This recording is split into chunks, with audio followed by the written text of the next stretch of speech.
பேசினார். கர்த்தருக்கு ஸ்தோத்திரம் உண்டாவதாக. கர்த்தர் தமிழ்நாடு வார்த்தைகளை பேச கருதினால் நன்றி ஸ்தோத்திரிக்கிறேன். கர்த்தர் நல்லவர், அவர் கிருபை என்றும் உள்ளது. மத்திய 14 பார்ப்போம். இயேசு 6 நாட்கள் பின்பு பேதுரு, யாக்கோபு, சகோதரி யோவானோட சேர்ந்து மலைக்கு போனார். உயர்ந்த மலையில் போய் அங்கே மறுரூபமானார். மறுரூபம் சொல்லும்போது அவருடைய ரூபங்கள் அதாவது காணக்கூடாத மாதிரி பிரகாசமாக மாற்றப்பட்டது. அவர் சூரியனை போல பிரகாசித்தது. அது வஸ்திர வெளிச்சத்தை போல வெண்மையாயிற்று.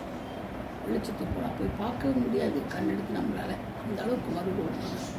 அப்போது அங்கே மோசே, எலியா அவருடைய பேசுவதாக அவங்களுக்கு காணப்பட்டாங்க. யார் பேசி காணப்படுறாங்க? மோசேவும் எலியாவும். அவங்க 2 பேருமே கிடையாது இல்லையா? அப்போது இருந்தாங்களா? ஆண்டவர் மலை வச்சுக்கிட்டு கிடையாது. அவங்க எப்பயோ போயிட்டாங்க, இறந்துட்டாங்க இல்லையா? எலியா சுழல் காற்றில் எடுத்துக்கொள்ளப்பட்டார். மோசே இறந்து போயிட்டாங்க.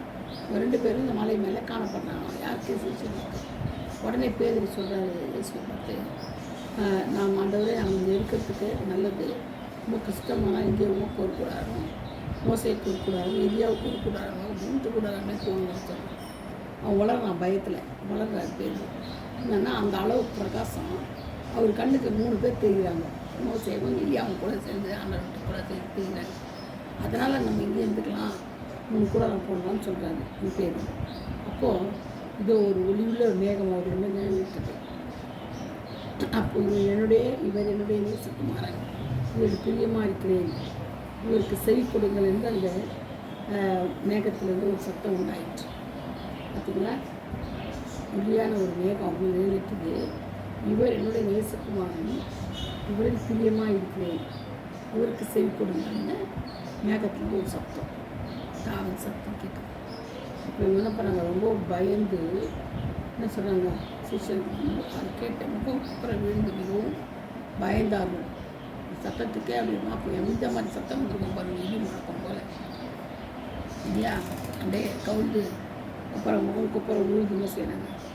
இவங்க பயப்படுறாங்க. அப்பா ஆண்டவர் சொல்கிறாங்க, ஏசப்பா சொல்கிறாங்க.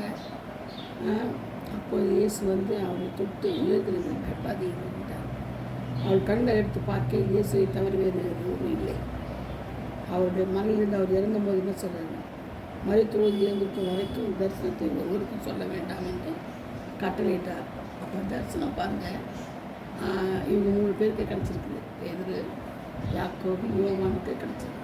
இவங்க குட்டி வச்சு பார்த்தீங்களா? இந்த தரிசனம் கண்டாங்க. யார் போனதான்? எலியாவும் மோசேவும். நம்ம பாருங்கள், ஆண்டவர் எப்படி மறுரூபமானது அவங்க பார்த்துருக்காங்க பாருங்கள். இவ்வளோ அப்படியா கிடைக்கக்கூடாத ஒரு காட்சி. அது மட்டும் இல்லை, அது தரிசனத்தை சொல்ல வேண்டாம்னு சொல்லிட்டாங்க. அது இல்லாமல் எலியா சீர்படுத்துறது உண்மை தான். ஆனாலும் எலியாவுக்கு அமிஷ்டமே செய்தார் மாதிரி மனுஷகுமார் அவர்களால் பாடுபடுவார்னு சொல்கிறார். இயேசு அவளுக்கு தெரிவித்துவார், எலியா முந்தி எல்லாவற்றையும் சீர்படுத்துவது நீதான், ஆனால் எலியா வந்தாயிற்று என்று உங்களுக்கு சொல்கிறேன். அவனை அறியாமல் தங்கள் இஷ்டப்படி அவனுக்கு செய்தார்கள். இவ்விதமாக மனுஷகுமாரன் அவர்களால் பாடுபடுவார் என்று சொன்னார். எவ்வளோ ஒரு நிகழ்ச்சி! ஆண்டவர் கோர்வை அப்படி சொல்லி கொடுக்குறாரு அவங்களுக்கு. அது மட்டும் இல்லை, யோகா சாமியத்தை பற்றி சொல்கிறார். அது மட்டும் இல்லை, ஒரு இடத்துல பிசாசு அவர் அறிக்கைக்கு அவர் ஆண்டவர் பேசும்போது, இயேசு பற்றி விசுவாசம் இல்லாத மாறுபாடு சந்ததி எது வரைக்கும் நான் உங்களோட பொறுமை இருப்பேன்னு கேட்குறாரு. ஏன்னா அவங்களால அந்த மகனுக்கு சந்திரவுக்கு போகாத போயிடுச்சு நமக்கு. அதனால் அவர் சொல்கிறார், ஏன் இந்த மாதிரி இருக்கிறீங்க, விசுவாசம் இல்லாத சந்ததி கேட்குறாரு. இயேசு பிசாசை அதட்டினார், அது அவனை விட்டு புறப்பட்டு போயிடுச்சு.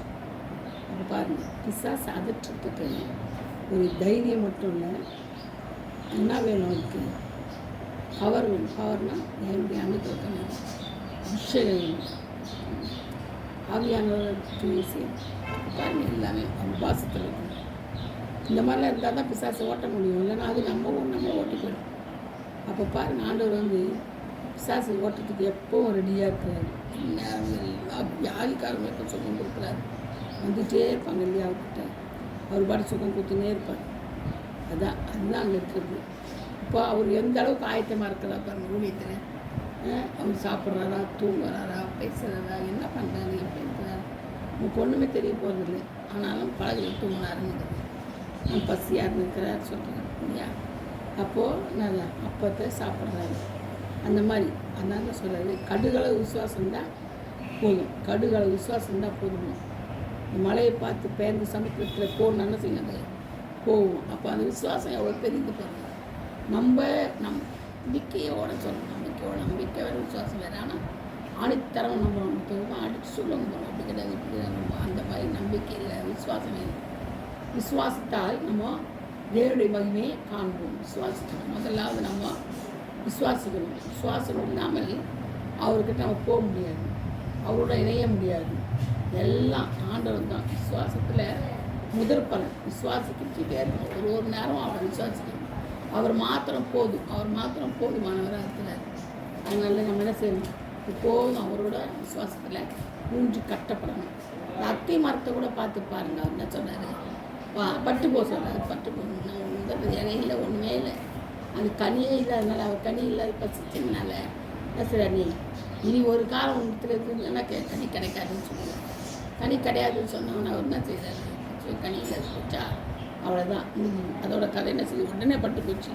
சீக்கிரங்களாம் ஆச்சரியப்பட்டு கேட்குறாங்க, என்ன இவ்வளோ சீக்கிரம் பட்டு போச்சேன் அப்படின்னு சொல்லி. அதனால தான் விசுவாசத்தோடு அந்த வார்த்தை சொன்னதுனால தான் அது என்ன செய்யணும், பட்டு போச்சு. விசுவாசம் இல்லாமல் சொல்லலையே அவர். அதனால் நம்ம எப்போதும் விசுவாசத்தில் இருந்து கட்டப்படணும்.